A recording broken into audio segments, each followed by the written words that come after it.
தமிழக பாஜகவை அலறவிடும் RSS. கொதிக்கும் பாஜக தலைகள். டெல்லி மேலிடத்தின் முடிவு என்ன? பொதுவா அரசியல் களத்துல தேர்தல் சமயத்துல அலறல் சத்தம் சற்று அதிகமாகவே அரசியல் இயக்கங்கள்ல காணப்படுவது வழக்கம்தான்.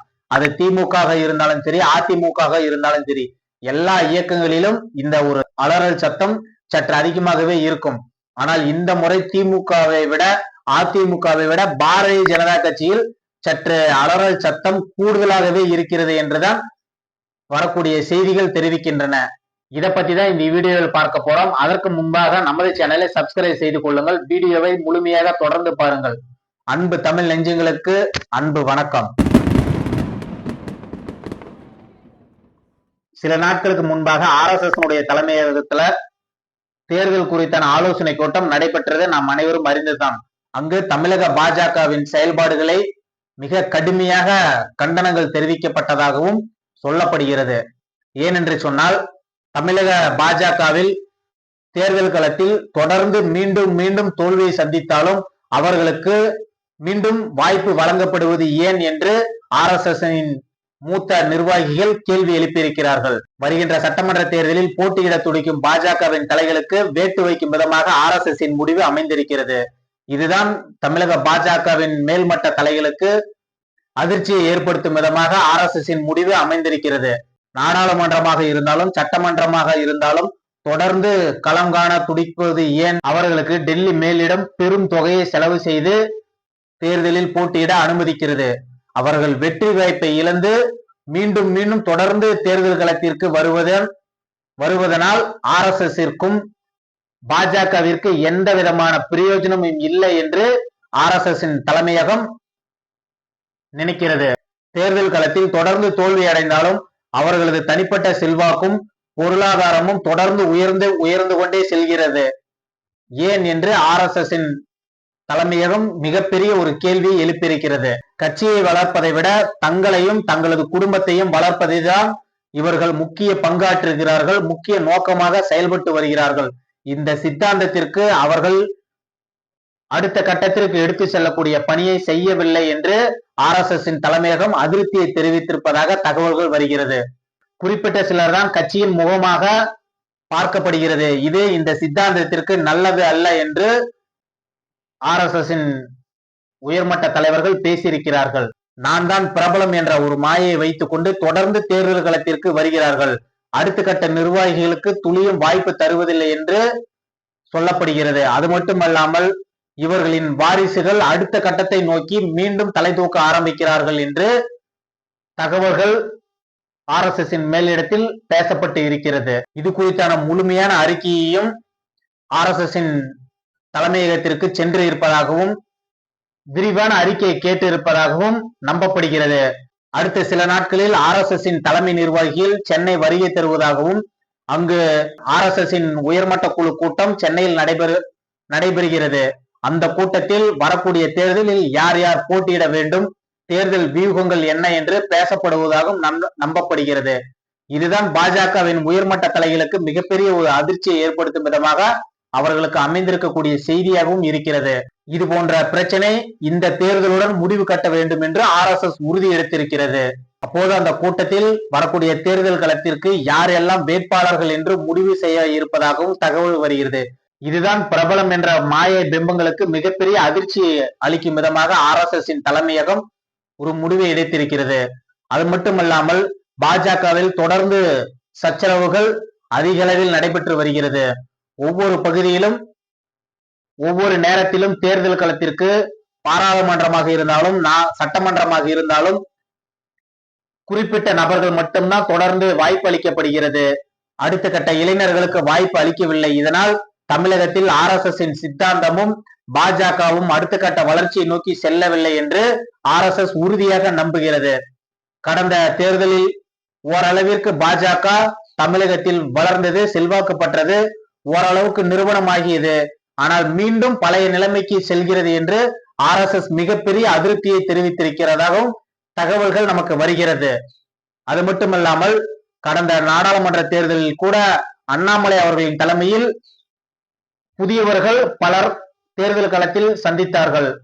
ஆனால் மீண்டும் சட்டமன்ற தேர்தலில் ஏற்கனவே போட்டியிட்டவர்களுக்கு தான் வாய்ப்பு கிடைக்கும் என்று நம்பப்படுகிறது. அது மட்டுமல்லாமல் மாற்று கட்சியிலிருந்து வந்தவர்களுக்கு உடனடியாக தேர்தல் களத்திற்கு சீட்டு வழங்குவதாகவும் பேச்சு அடிபடுகிறது. இதுதான் மிகப்பெரிய அதிருப்தியை ஏற்படுத்தும் விதமாக அமைந்திருக்கிறது. அது மட்டுமல்லாமல் என்டிஏ கூட்டணியில் இடம்பெற்றிருக்கக்கூடிய கட்சிகள் எல்லாம் கூட்டணி ஆட்சியை உறுதி செய்யக்கூடிய வேலையை தொடர்ந்து செய்து வருகிறார்கள். இது என்டிஏவிற்கு நன்மையா தீமையா என்று தேர்தல் முடிவுக்கு அப்புறம்தான் தெரியும். பாமகவும் அதிகாரத்தில் பங்கு என்று ஒரு பக்கம் பேசி வருகிறது. டிடிவி தினகரனும் கூட கடந்த சில நாட்களுக்கு முன்பு அமைச்சர்களாக அமமுகவை சேர்ந்தவர்கள் இடம்பெறுவார்கள் என்று பேசியிருக்கிறார். அடுத்தது என்டிஏவில் இணையக்கூடிய டாக்டர் கிருஷ்ணசாமி அவர்களும் கூட ஆட்சி அதிகாரத்தில் பங்கு கொடுப்பவர்களுடன் கூட்டணி என்று பேசியிருக்கிறார். இதுதான் புதிய தமிழகத்தின் இலக்கும் என்றும் பேசியிருக்கிறார். தமிழகத்தில் 60-70 தொகுதிகளில் வெற்றியை தீர்மானிக்கக்கூடிய இடத்தில் இருக்கக்கூடிய நாங்கள் அதிகாரத்திற்கு ஆசைப்படுவது ஒன்றும் தவறல்ல என்றும் டாக்டர் கிருஷ்ணசாமி அவர்கள் பேசியிருக்கிறார். திமுக கூட்டணியில் எந்தவித கூட்டணி பேச்சுவார்த்தையும் இல்லாமல் தவித்து வருகிறார்கள் கூட்டணி கட்சியினர். திருமாவளவன் கூட நேற்றைய பத்திரிகையாளர் சந்திப்பில் ராமதாஸ் தரப்பு திமுக அணிக்கில் வந்தால் நாங்கள் வெளியேறி விடுவோம் என்று பேசுகிறார். இவர் ஏற்கனவே பல முறை இது பேசிய பேச்சுக்களாக இருந்தாலும் அவர் பேசியதுதான் மிகப்பெரிய அதிர்ச்சியாக இருக்கிறது. ராமதாஸ் அவர்கள் ஜாதி கட்சியை நடத்துகிறார் என்று பேசுகிறார். திருமாவளவன் எந்த கட்சியை நடத்துகிறார்? பாஜக மதவாத கட்சியாம், பாமக ஜாதி கட்சியாம், விசிக சமூக நீதி கட்சியாம். இதை எங்க போய் சொல்றதுன்னு தெரியல. அது மட்டுமல்லாமல் கம்யூனிஸ்ட் கட்சிகள் கூட இரட்டை இலக்கத்தில் சீட்டு கேட்டு பெறுவோம் என்று பேசுகிறார்கள். காங்கிரஸ் ஒரு பக்கம் 36 மேல் சபை எம்பி வேண்டும், அதிகாரத்தில் பங்கு வேண்டும் என்று ஒரு பக்கம் போர்க்கொடி தூக்கி பேசிக் கொண்டிருக்கிறார்கள். திமுக தரப்பில் கூட்டணி குறித்து பேச்சுவார்த்தை நடத்துவதற்கு எந்தவித குழுவும் அமைக்கப்படவில்லை என்பது காங்கிரஸ் கட்சியின் அதிருப்தியாகவும் இருக்கிறது. இருக்கக்கூடிய சூழலை பார்த்தால் விட்டால் போதும் காங்கிரஸ் ஓடி விடுவது போன்ற ஒரு தோற்றம் இருக்கிறது. இது போன்ற பிரச்சனைகளுக்கெல்லாம் மிக முக்கியமான காரணம் திமுக தான் என்று கார்த்தி சிதம்பரம் அவர்கள் பேசுகிறார். திமுக சரியான நேரத்தில் குழு அமைத்து கூட்டணி கட்சிகளுடன் பேச்சுவார்த்தை தொடங்கி அரவணைத்திருந்தால் இது போன்ற சச்சரவுகள் நிகழாது என்றும் கார்த்தி சிதம்பரம் பேசியிருக்கிறார். காங்கிரஸ் கட்சியின் எம்பி மாணிக்கம் தாக்கூர் அவர்கள் நேற்று எக்ஸ் தளத்தில் பதிவு ஒன்றை வெளியிட்டார். அது மீண்டும் காங்கிரஸ் திமுக கூட்டணியில் மிகப்பெரிய புகைச்சலை ஏற்படுத்தும் விதமாக அமைந்திருக்கிறது. பாண்டிச்சேரியில் 26% வைத்திருக்கக்கூடிய காங்கிரஸ் தலைமையில் கூட்டணியா, 8% வாக்கு வைத்திருக்கக்கூடிய திமுக தலைமையில் கூட்டணியா என்று ஒரு கேள்வி எழுப்பியிருக்கிறார். பாண்டிச்சேரியை பொறுத்தவரையிலும் காங்கிரஸ் கட்சி தான் மிக வலுவாக இருக்கக்கூடிய ஒரு இயக்கம். அப்படி இருந்தும் திமுக கூட்டணியில் பயணிப்பது ஏன் என்றுதான் மாணிக்கம் தாக்கூர் அவர்களும் ஒரு கேள்வியை எழுப்பியிருக்கிறார். முதல்வர் ஸ்டாலின் அவர்கள் தேர்தல் களத்திற்கு திமுகவை படு வேகமாக தயார்படுத்திக் கொண்டிருக்கிறார். கூட்டணி கட்சிகள் ஒரு பக்கம் பல்வேறு சச்சரவுகள் நடந்தாலும் திமுகவை தேர்தல் களத்திற்கு மிக வேகமாக வீரியமாக தயார்படுத்திக் கொண்டிருக்கிறார். இன்று கூட தென்மண்டலத்தில் நிர்வாகிகளுடைய மாநாடு மிக பிரம்மாண்டமாக நடத்துவதற்கான ஏற்பாடுகளை திமுக தலைமை எடுத்திருக்கிறது. இளைஞரணி கூட்டத்தில் அடுத்த கட்ட இளைஞர்களுக்கு திமுகவின் வரலாற்றை எடுத்து சொல்ல வருகிறேன். திமுகவின் ஆட்சி ஏன் 2.0வாக அமைய வேண்டும் என்று இளைஞர்களுக்கு எடுத்து சொல்ல கடமைப்பட்டிருக்கிறேன் என்று நேற்றைய ஒரு வீடியோவில் கூட முதல்வர் அவர்கள் தெரிவித்திருக்கிறார். அதற்கு பதிலடி அளிக்கும் விதமாக எதிர்க்கட்சி தலைவர் எடப்பாடி பழனிசாமி அவர்கள் கூட முதல்வர் ஸ்டாலின் அவர்களின் 2.0 கனவு பலிக்காது, அது 0வாக தான் முடியும் என்று வெளியிட்டிருக்கிறார் அறிக்கையை. அது மட்டுமில்லாமல் கடந்த வாரம் விஜய் அவர்களின் பேச்சு தமிழக அரசியலில் பரபரப்பாக பேசப்பட்டது.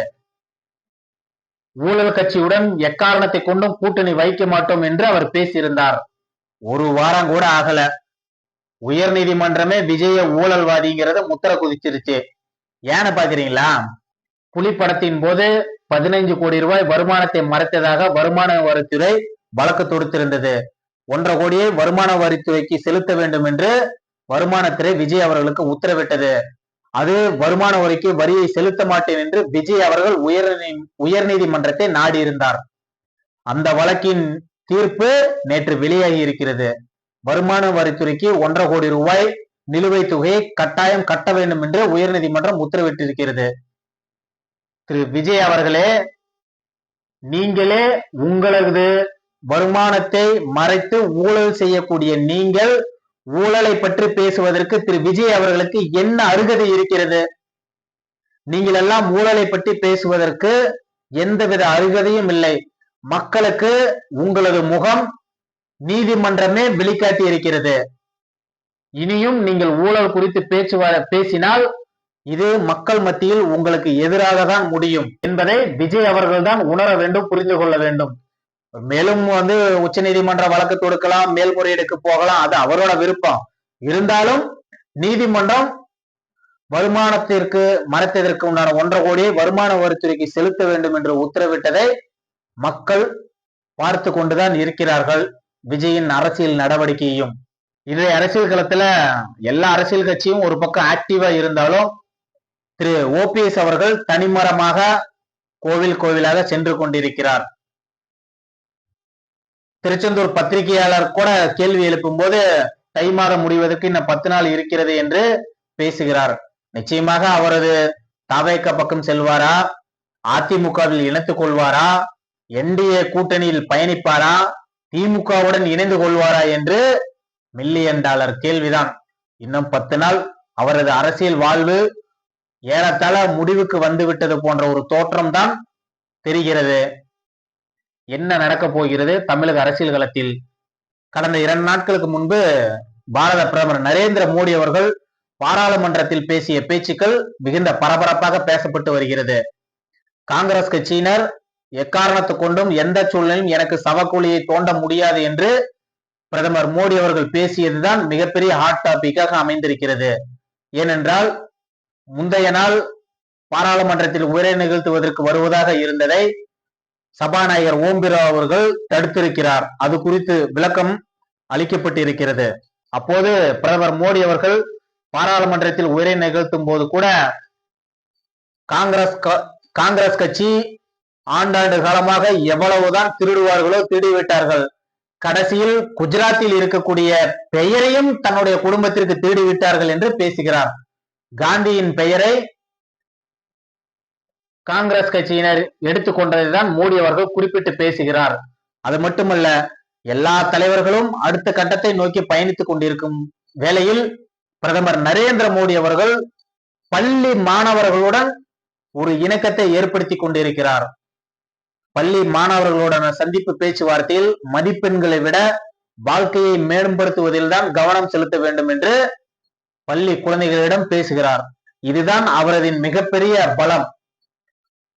கட்சி நிர்வாகிகளை கடந்து, உலக தலைவர்களை கடந்து, இளைஞர்களை கடந்து அடுத்த கட்ட இளைஞர்களான பள்ளி மாணவர்களிடம் அவர் நேரடியாக உரையாடுவது, அவர்களது மனநிலையை புரிந்து கொண்டு செயல்படும் விதமாக அவருக்கு மிகப்பெரிய புத்துணர்ச்சி அளிக்கக்கூடிய விதமாக தான் இது அமைந்திருக்கிறது. நரேந்திர மோடி அவர்கள் கடந்த காலங்களில் கூட டெக்னாலஜியை எந்த அளவிற்கு விரும்பினார் என்று நாம் எல்லாம் அறிந்ததுதான். மீண்டும் இளைஞர்களிடம் இணைந்து டெக்னாலஜியை மேம்படுத்துவதில் இளைஞர்கள் என்ன நினைக்கிறார்கள் என்று புரிந்து கொண்டு செயல்படும் விதமாக அவர் அடுத்த கட்ட குழந்தைகளுடன் பயணிக்கிறார், பேசுகிறார், கலந்துரையாடுகிறார், அவர்களின் எண்ணங்களை தெரிந்து கொள்ள முற்படுகிறார் என்றுதான் நாம் சொல்ல வேண்டும். அது மட்டுமல்லாமல் வாழ்க்கைக்கு தேவையானது, மிக முக்கியமானது, வாழ்க்கைக்கு ஏற்ற திறன், தொழிலுக்கு ஏற்ற ஒரு திறன். 2 திறன்களும் ஒன்றுடன் ஒன்று பிணைக்கப்பட்டிருக்கிறது. இதை முதலில் நீங்கள் கற்றுக்கொள்ள வேண்டும் என்று குழந்தைகளிடம் அன்பாக எடுத்துரைத்திருக்கிறார் பிரதமர் மோடி அவர்கள். இதுதான் உண்மையும் கூட.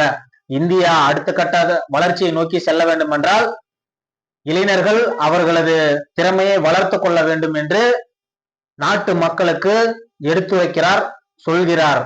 இதுதான் நமது தேசத்தை அடுத்த கட்ட வளர்ச்சிக்கு எடுத்து செல்லும் பாலமாகவும் இருக்கும். திரு நரேந்திர மோடி அவர்களின் இந்த செயல்பாடுதான் நமது நாட்டின் அடுத்த கட்ட வளர்ச்சிக்கு எடுத்து செல்லக்கூடிய உத்வேகமும் அமையும். தமிழக அரசியல் களத்தில் என்டிஏவின் வெற்றிக்கு பிரதமர் மோடி அவர்கள் மார்ச் 1ஆம் தேதி மீண்டும் மதுரை விஜயம் செய்ய இருக்கிறார். அப்போது என்டிஏவில் இணையாத ஒரு சில கட்சிகள் அங்கு இணையும் என்று எதிர்பார்க்கப்படுகிறது. தேமுதிக கூட ஒரு பக்கம் என்டிஏவுடனும் திமுகவுடன் கூட்டணி பேச்சுவார்த்தை நடத்தி கொண்டிருக்கிறார்கள். பிரேமலதா அவர்கள் கூட தேமுதிக இடம்பெறக்கூடிய கட்சிதான் அதிகாரத்திற்கு வரும் என்று பேசுகிறார். எது நடந்தாலும் வருகின்ற 1ஆம் தேதி மேலும் என்டிஏ பலப்படுமா, வரக்கூடிய நாட்களில் திமுக கூட்டணி உடையுமா, அல்லது அது குறித்து சிக்கல்களை பேசி சரி செய்வார்களா என்பதை பொறுத்திருந்துதான் நாம் பார்க்க வேண்டும். நன்றி, வணக்கம்.